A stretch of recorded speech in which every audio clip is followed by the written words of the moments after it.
Hey, welcome back to Reason for Truth. I'm your host, Stevie Garofalo. You know, Reason for Truth, with truth comes first, or reasons come last, but we're always and constantly learning.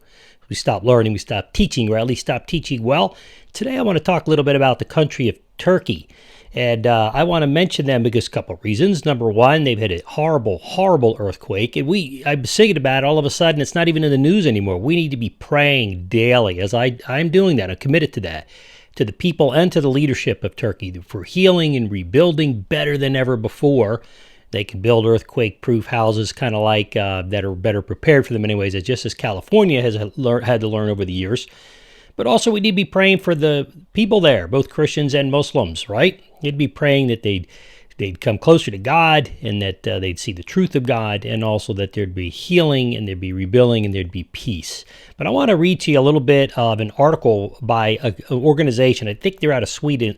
They're called, it's at FIDA.com, FIDA.info, FIDA.info.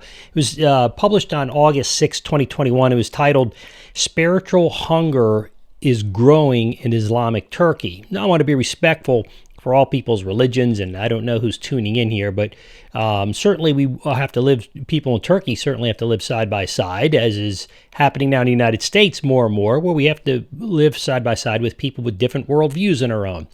Being a Christian, we stand on our faith just like the Muslims do, but by the same token, we have Matthew 28. We're called as well to share what we believe is true in the Bible, the truth of God in Jesus Christ, Matthew 28, and much more, John 3:16, the whole bit. But this is what the article says. It says, interest in Christianity among Turkish people has increased during the corona year. Despite many challenges, new churches are being established at an increased pace, which is interesting. I didn't know that. FIDA is involved, this organization, with supporting the planting of local churches and the spiritual growth of believers. You want to check them out, by the way. Of Turkey's approximate 85 million residents, only a small fraction are born-again Christians, evangelicals. However, the interest shown by Turks in Christianity is growing, and it certainly did quite a bit in the Corona year, or the COVID year, whatever you want to call it. They call it the Corona year. And the number of people listening to Christian radio, Schema, SCHEMA, via the internet, doubled for them during that time. And according to One Bible distributing organization, there's a growing demand for Christian literature. Over these past years, the church has grown rapidly, but despite the wide range of difficulties they've experienced, obviously, by congregations and converts, due to the fact that you're in an Islamic country now. Turkey was always fairly secular. They've gotten more Islamic over the years, and so that is just something they have to contend with. And in 2015, there were 8 churches. Today, there are 35 congregations across Turkey. As expansion brings challenges, as it always does.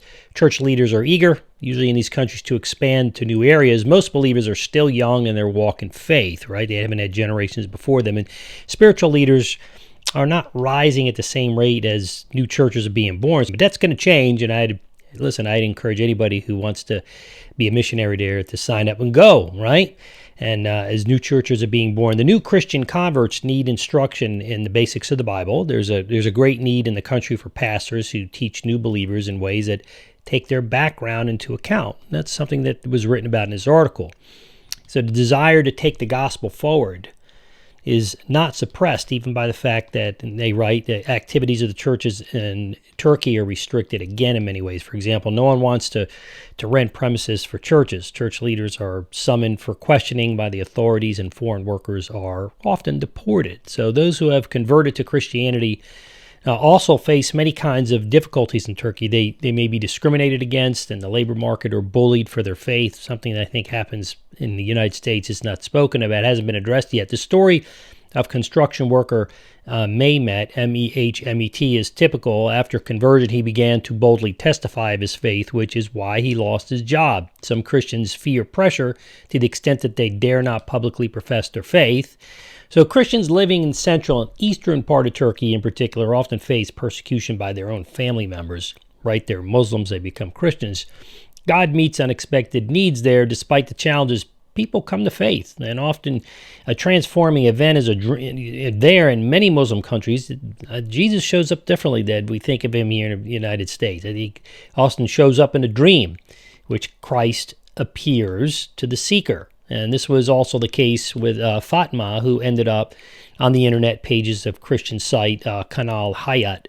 There she heard another Turk's personal story and how he found the living connection with God and how Jesus had answered prayers. But Fatma was a devout Muslim who had experienced this very same thing, this persecution, despite all of her own efforts, had no connection with God. God seemed to be very far away. Impressed by her testimony, she listened from this Turkish man. She listened to several other testimonies. The night she had a dream, that same night, which someone in a white robe appeared on the foot of her bed, and Fatma said she experienced deep peace within.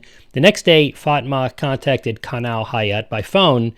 Through this, Fatma ended up with a church event that she told her story, wanted to publicly acknowledge Jesus Christ, Son of God, had died for her sins as well. Now, Muslims generally believe that God can give dreams and visions.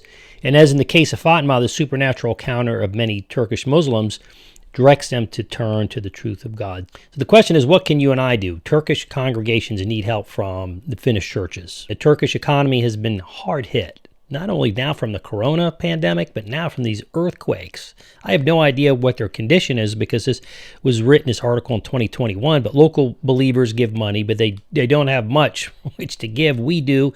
In addition to financial support, prayers can certainly, all of us can do. And in particular, we can pray for Turkish Christians to grow in their faith. And we need to pray as well for the Muslim leadership there and the Christian leadership, that they would really have peace with one another and really do the right thing and help Turkey as a whole and as a country and as a people be healed and rebuild.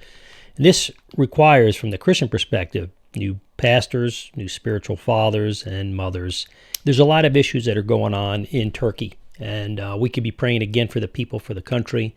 We need to be doing that. We need to get behind Turkey. But if you're listening and you're from Turkey, I want to encourage you. Jesus loves you. We're behind you. You got a lot of people. I'm going to tell you this. You're going to have thousands of people from all over the world now who are tuning in, who are going to be praying for you. So God's blessings to you, Godspeed in rebuilding.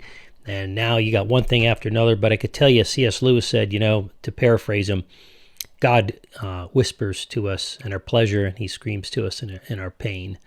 And easy for me to say sitting in this seat, but all of us go through trials, which is a podcast we're getting ready to record, so you may want to check that out. But God's blessings to you, all of you. We love you. We're praying for you there in Turkey, all around the world.